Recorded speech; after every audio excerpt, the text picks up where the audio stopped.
everybody. Oh my gosh. I'm with Sharon Madison, the executive director for Ride 4. And I just want to say my bike coach too. So, I got on my jersey, I have on my sponsor sleeve so you can see that I really believe in Sharon and the foundation that she and John Janelle started, which helps get kids riding, honestly, and gives to people who need bikes to get them out there. So I just want to give a little context. We Ride 4 gives more kids the chance to experience healthier lifestyles by getting them outdoors. And we're talking about kids that are at-risk kids, right, Sharon? Yes, correct. Yes. And so then you have a bunch of sponsors that help you to get bikes to those kids and to start programs so they learn how to ride outdoors.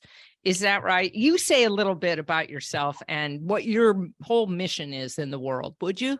So our mission is we ride to give. And like you said, it's getting more kids outdoors on bikes. And so we have sponsors, people who donate, et cetera. Yes. And we use them to help us support other nonprofits who gets kids out on bikes. So that's fantastic. Now you started this in 2022? Yeah, May of 2020. When COVID hit, we went for it. We took the risk and went for it. That's fantastic. Now, I know that you're a mother and that you grew up in Nebraska. So say a little bit about your background. Like, how did you get into bike riding? How did you get into having such a positive mindset? And how did you get into giving to other people? Because this is your whole platform. Yes. So I grew up in a town of 10 people. So, family, 10 kids, in my family, in a little tiny town in Nebraska. And I wanted to just hightail it out of there and as fast as you could, right? Because you grew up in a family where you didn't always have food on the table, right? Didn't you have? Very, poor, family, a town of 100 people, 10 kids. And I wanted 10% of the town. Yeah. Well, 12 if you count my parents. Yeah, exactly. Wow. That's crazy. Yes. So you ended up in Colorado. I did. I ended up in Colorado in 1981 and was in the fashion industry, did that for many, many years. Then went from there to wholesale. I was retail, went to wholesale. And then I just went through a divorce and I had to figure out my life and reinvent myself. And that's where this started. Yeah, no doubt. And then also in the process of all of this, then you started to get in, you worked for another nonprofit that supported the same sort of a thing with getting kids bikes, right? And then you left them after how many years did you work with them before you went out on your own? So I was there for 6 years and then COVID hit and then they laid me off and I was like, oh my gosh. And then our sponsor Primal and all these members said, Sharon, do your own thing. You can do it. Do your own thing. That's right. I was no doubt though, but I knew you during that time before COVID, pre-COVID. Yes. And I would just, for anybody that's listening, I'm an obsessive bike person. But when I moved to Colorado for the second time, I really didn't have very many friends there. My friends were busy, like they had their lives, since we had moved away 12 years, they were like, yeah, whatever, you're back in town. Well, okay. And so, but Sharon totally picked me up and got me riding again. And then I would go out on these rides and, I love to hill climb. This is what's true for me. I'm like a climber. So I'm not a sprinter. I'm not, I'll do a TT, but if it has a hill in it, it's even better. But I would go with Sharon up Lookout Mountain. And this is what she would do. She'd say, okay, now we're going to do just a couple hill repeats. And she would just like blast off. And I would try to hold her wheel as long as I could. And then I'd drop off, and come back down and then do it again and then do it again. And, you are so inspirational. And I wonder, you came through a bunch of stuff. You came through a divorce. You lost one of your sons, in a freak accident. And then you yourself got breast cancer and came through that. What did you do to help yourself through all those hard things? I was lucky, I would say, because I had the cycling community to help me, and they were there for me. Trust me, I asked myself several times, how am I going to get through this? Especially the death of my son, like, how am I going to get through this? How am I going to do this? And then you have to try to find, the positive, because I knew my son would want me to keep moving forward. Okay, don't stop, keep moving forward. And the same was like with breast cancer. I was beside myself when that happened, and one day I opened my door and there was a hummingbird. I have never, ever, ever had a hummingbird at my life. And I was crying, and I knew that was my son. Yeah. And he just brought me inspiration. It says, you can do this, Mom. You're a fighter. Keep going. So I just look for those little things to keep me going. And, life is a roller coaster. It's a roller coaster for all of us. But you really have to keep trying to find that positive and all the negative out there, because that positive is what will move you forward. Don't go in that hole and stay in that hole. Come on, just find that Yeah, you positive. got to get yourself out. It's interesting, Sharon, when I moved to Portland, I move around a lot because Julie will get a job in a certain city and then we'll move there, right? And then I'm the one who like packs it and unpacks it. And I remember sitting on my front step in Portland thinking, wow, I don't have any friends here. You see, this is a common theme. And I was thinking, what am I going to do? And I went out on the porch, and there I was sitting on the stairs and a hummingbird flew up to me. And inside my head, I asked the hummingbird its name, and it said, Friendly. My name is Friendly. And I Wow. realized, oh my God, that bird came from the universe to tell Right. me, and I felt like that was my mother coming through that bird to tell me, get it together, girl. Right. You can do this, and I think these, what I call waking dreams, where it happens, these unexplained things that happen in the universe, they pierce your heart and they open it up Right.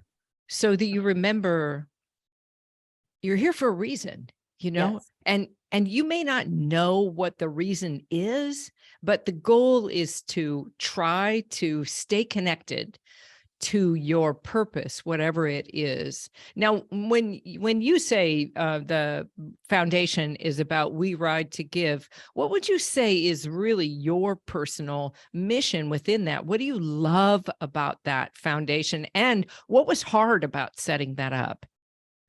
So what I truly love about We Ride For is my one-on-one with the kids. I can't tell you how much joy it gives me watching these kids get out there, get on their bike, try to keep going, try to make it happen. And especially out here, right now I'm in Tucson, for the winter, working with our chapter out here. And these kids, talking to them, carrying on conversations with them, learning about their life and who they're about, they don't get that.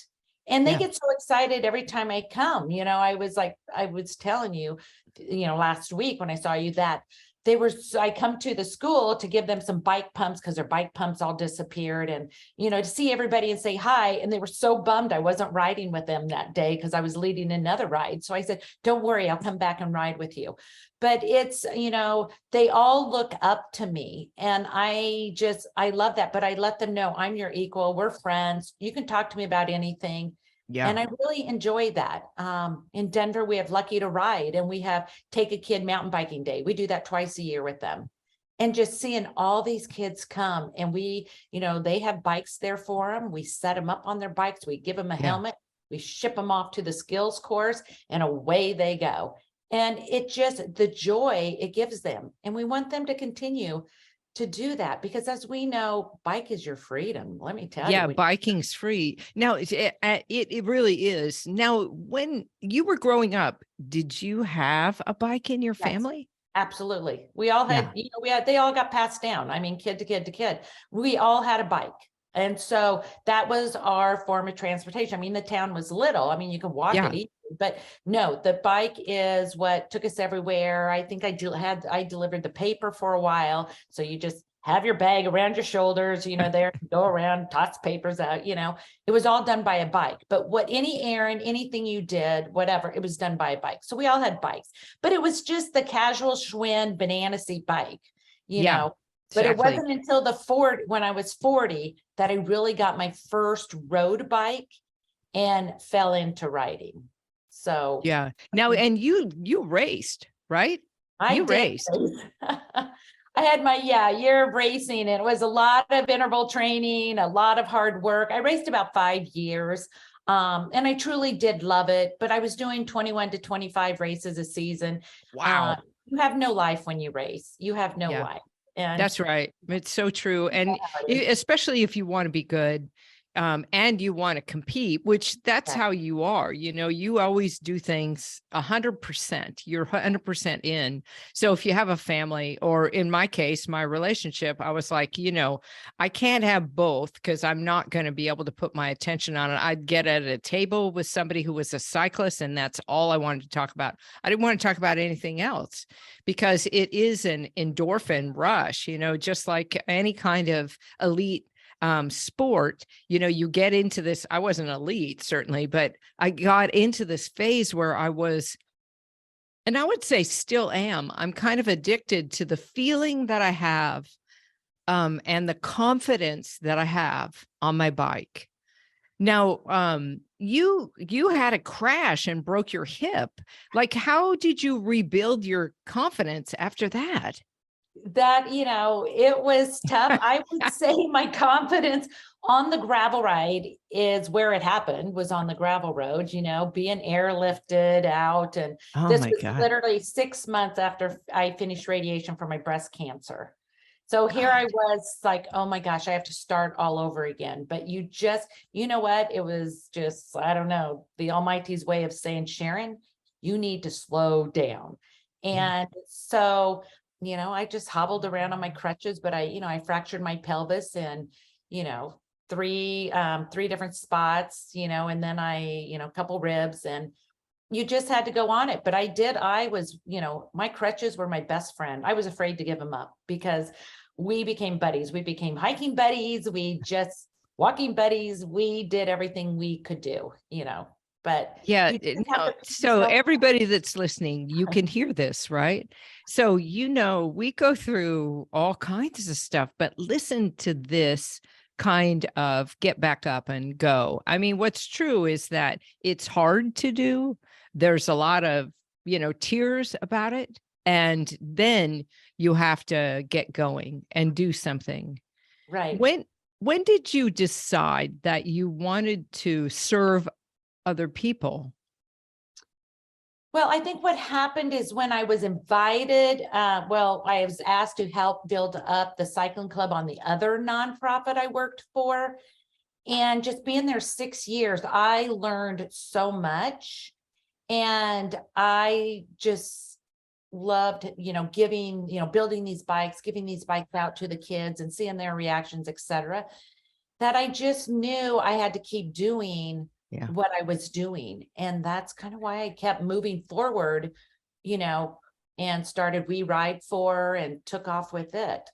Well, it's challenging to start your own nonprofit, isn't it? Was it challenging It for was you? very challenging. It is a lot of work. I mean, I truly couldn't have done it without John, because I made him do all the paperwork and everything you have to do to fill it out. But Yeah. once you get up and going, there's always a lot of work in the background. I mean, I'm always busy, doing all this other background stuff you have to do.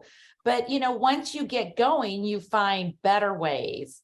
How can I make this better? How can I improve it? How can, we get more, donations? How can we get more sponsors, and you just Yes. keep working on finding ways to improve things, make it better. I mean, just kind of back when, I fell, I'm like, Yes. what am I going to do? But guess what I did? I started the We Step For chapter.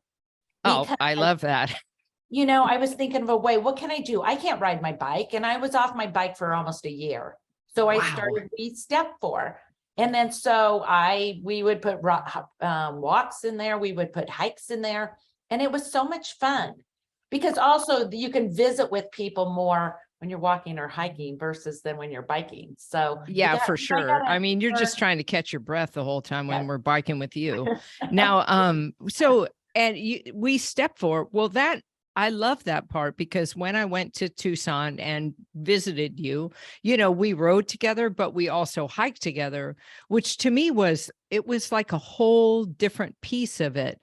I love that too, because it's about being in nature and being outdoors, outside of yourself. I think that for the years of COVID, most of us who were in the business sector at all, we were on Zoom so much.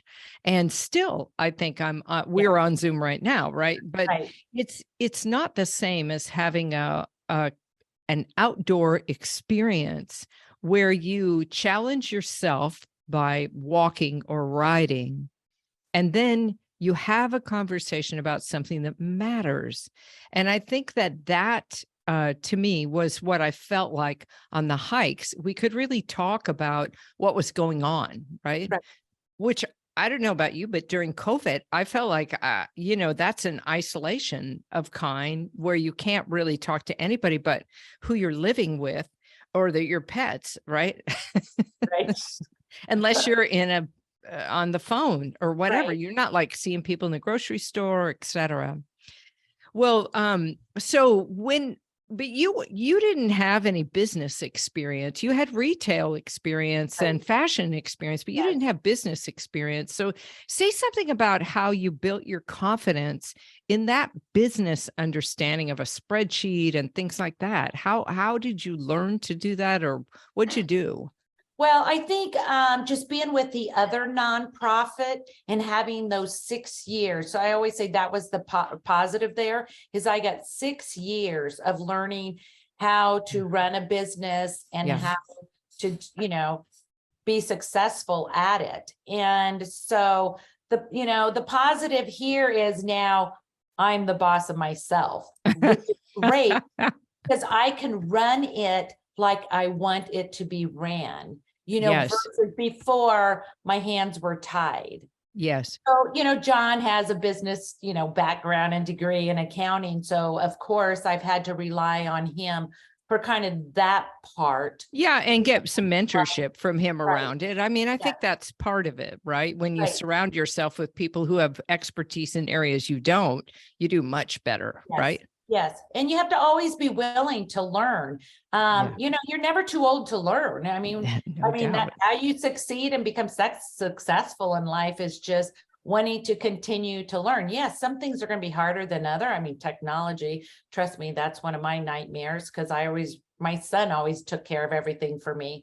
Then when I lost him, I'm like, oh my gosh, what am I going to do now? Yeah. So, technology is, I would say, one of the toughest part for me. So Yes. Yeah. that's why you Well, bring young employees on board. exactly. I'm always like, and people from different cultures. That's my thing too. If I can get the more people I can get from around the world to help, then I Yeah. feel like I'm in a global community, and in that global space, so much more happens. You learn so much more about how to work with people and see from their perspective. Now, so when you think about your future, like when you think about the future, like what do you envision? You know how I do maps for people and I Right. like to draw a picture of the future. What picture are you spinning in your head about your future? So I would like, we ride for to keep going and go to a national level. So, we have our Denver chapter, we have our Tucson chapter we're building up here. And then I would like to, bring other regions, bring other chapters in to other regions. I have members, like I have a member in Utah. I said, will you hurry up and retire so you can, Yeah, start? take over and start Yes, the We yes, Ride For we in ride for Utah. Utah. Yes. I have a member, we have a couple members in Oregon. We're waiting for them to retire too. So I'm always teasing the other members because they love how our organization is ran, where it's about cycling, but it's also about giving. And Yeah. so they like that concept because you don't really see that concept out there where it's kind of like all entwined into one. So anyway, Yeah, so it's unique in that way. And yeah, also, you have rides, organized rides every day, don't you? There's an yes, organized ride every yes. day. Yes. So you may not be leading the ride, but there's somebody somewhere who is leading the ride. So if you want to be part of a club that is all about commitment, and you live in Tucson or you live in Denver or you're visiting there, you should definitely look up We Ride For, because it's just a fantastic opportunity. And I think I met you when I went to Wheat Ridge Cyclery, and there was a booth there, right? And Yes. people were Yes. personing the booth. And I was like, I want to come and ride with you. And they're like, yes, you're going to come ride with us. And we ride from right here. And which Great. of course was around the corner for me. So I had no excuse not to go. But, you know, I love that. So it would be having a national chapter where in each city, and then you'd give them some, you know, standard operating procedures Yes. for how to run it, and then how to go about getting sponsorship in their area, right? It's like a nonprofit franchise That's in a way, exactly right? what it's like. Yeah, so that you would have it in that area. I love that. And Yes. then for you, for your health, for your experience, what do you envision? For myself, stay healthy, that's for sure. You know, I will just keep going. I'm going to just keep going with this. You know, eventually, yes, I would love to have somebody to run each chapter. And we're working on getting the platform set up. So, you know, like you mentioned, it's easy just to hand over. But I do, you know, I will always be involved. I, you know, want to be involved. You know, I'll probably be 70 before I retire, you know, because I love what I do. And that's, you know, the main thing. And I love that part of my job is riding my bike. I mean, Yes, so I'm exactly. lucky there. You know, I Yeah, get up early. Ikebana. You're in your Ikebana, you know, where everything all connects into the one Yes. with a thing that you love. Now, so when you're riding and you're going up Lookout Mountain and it gets hard for you, what is it that you say to yourself in your head to keep yourself going? You know, I just try to get myself to push, you know, I just say, okay, come on, just push a little more. You can do this. Sometimes breaking it up into segments. So on Lookout, there's 12 switchbacks. So I count the switchbacks. So that truly helps me kind of get up there and make it to the top, just knowing how many are ahead. I know you don't always know I that. didn't know there were 12 switchbacks, but 12 is my favorite number, had I known. Wow, I love that. Is it Windy Saddle, correct? Yeah, Yes. Windy Saddle is where I start counting, right after I go Windy Saddle, and then I start counting.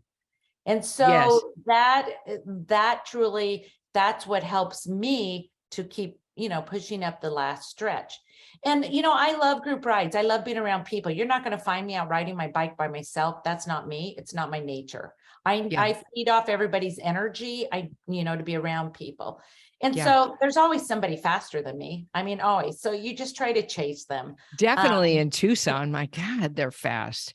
They are so fast here because they're all retired and they have nothing better to do but ride their bikes. I know it. Yes, they are very strong here, very strong. Yeah, I love that. So really setting some benchmarks for yourself, and then making sure you surround yourself with people that are stronger than you, Right. that will push you too, right? Yeah.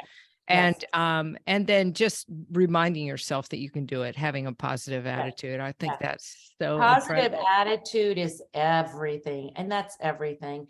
And I have, like in Denver, we have 5 different levels and we have our C group. They are like adorable because, and I do love riding with them because, you know, whenever they want me to come ride with them, I'll go ride with them because I love their energy because they're driven to get better. I mean, I just talked to somebody the other day and she's like, I want to be a B by the end of summer. I'm determined.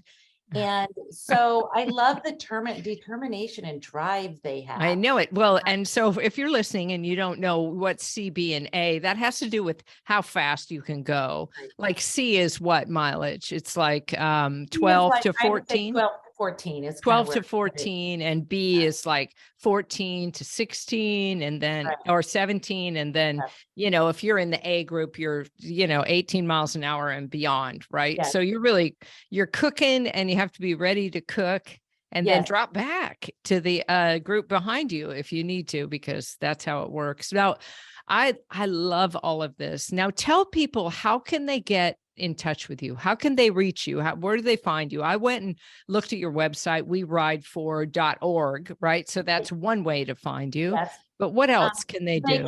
They can email me at Sharon@weridefor.org. That's We Ride For with the number 4. Number 4, right? We also have our Facebook page. We have We Ride For Denver and We Ride For Tucson. So those are we have an Instagram page, but the Instagram is We Ride FOR. Yeah. Okay, good. And then because the other one was taken already, of course. But also too, you lead some Zwift rides as well. What do you feel like the difference is between riding in real time and riding in Zwift? So we have Zwift rides during the winter because, starting May, we're going to have rides every single, night of the week, but we want the club members to stay connected. So during the week, we do Zwift rides, and, we have a lot of people jump on the Zwift rides. We use Discord so we can talk. I lead the one every Monday night. So it's great because I can be on Discord, talk to all the Denver people and, keep up to date with what's going on with them and what is happening. So, it's a fun way to stay connected with everybody through those cold, dreary, winter months. And, it's been a tough winter everywhere. It's even been a tough winter in Tucson, as we know. So, but I love that. And Zwift, for those of you that are listening that don't know what Zwift is, it's an online game, really, that you ride in, which is just like riding in a regular Peloton, except you have an avatar and other people have avatars, and you could change your hair, and you earn like jerseys and spinning wheels and fun things and hats and glasses. I just upgraded my glasses to be more cool in there. So it's a really cool thing. There are other online apps too, but Zwift is the one that most of us love because you can race in there too, and you never crash, right, Sharon? Yeah, that's right. You never crash, which is a positive. Definitely a positive. Oh my gosh. Well, I have so appreciated talking to you here. I'm going to bring you back so that we can chat again about other things that are going on too. But thank you so much for sharing about all the great things you're doing. One last thing for people to know, that Sharon is up for an award in Denver. And so at the end of March, he's going up there to hopefully win that award. There's 4 of you that have been nominated, right? For most excellent, what's it called? Remarkable women. I mean, and that is so true. You really are a remarkable woman. So if you're in Denver, go to that celebration and ceremony to see Sharon. She's probably going to have to make a speech or something. And then it's on Fox News. So it's on Fox News on next Wednesday, the 29th. All right. So we can't wait. 400 people, and I got nominated. There was 4 that got picked out of the 400. So of course you would be one of those. I love that. That is so great. Oh, thank you so much for your time. Okay. I'll see you soon. Everybody get out and you know what? Ride your bike. And until next time, up your creative genius. Right, Sharon? Yes, absolutely.